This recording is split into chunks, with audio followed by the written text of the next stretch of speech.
On this Memorial Day, an effort is underway to have the nation's highest military award bestowed on an Air Force sergeant killed in a controversial operation in Afghanistan 16 years ago. National Security Correspondent Jennifer Griffin has the story from the Pentagon. At a Medal of Honor ceremony last week, the president honored Navy SEAL Britt Slabinski for his actions in Afghanistan shortly after 9/11, a failed attempt to set up an observation post nearly 11,000 feet above sea level over an area where al-Qaeda fighters were operating.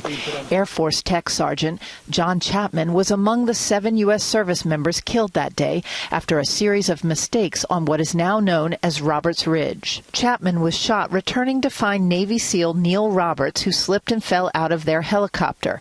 Initially thought to have been fatally injured, Chapman was left by the retreating SEALs, but appeared to fight on alone. The Air Force, which has not received a Medal of Honor since Vietnam, has been pushing to award Chapman the nation's highest medal for valor. We know now from those Predator feeds that John Chapman was not dead, that he got back up, he kept fighting, he killed additional enemy forces. For years, former Air Force Secretary Deborah James pushed for Chapman's Air Force Cross to be upgraded. He paved the way for the safe entry of the reinforcing forces that were coming in to follow on to the battle.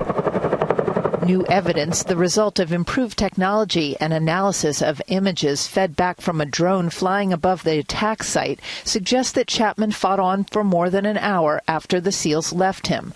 The Air Force does not blame team leader Britt Slabinski. I think he did his absolute level best on the worst day of his life. Former Army Delta Force operator Jim Reese was in the operations center in Afghanistan watching the video live. Being privy to those feeds that I was privy to during the operation that night, seeing someone shooting when those Rangers were coming in, yes, I believe Chapman was alive. The SEALs say they did not know Chapman was alive when they retreated. I do believe Chappie was fighting up there. His resiliency, you know, he probably passed out initially, came back up. What Chapman did was above and beyond because he was the last one on that mountain. So, you know, as we say, though I be the lone survivor. At the Pentagon, Jennifer Griffin, Fox News.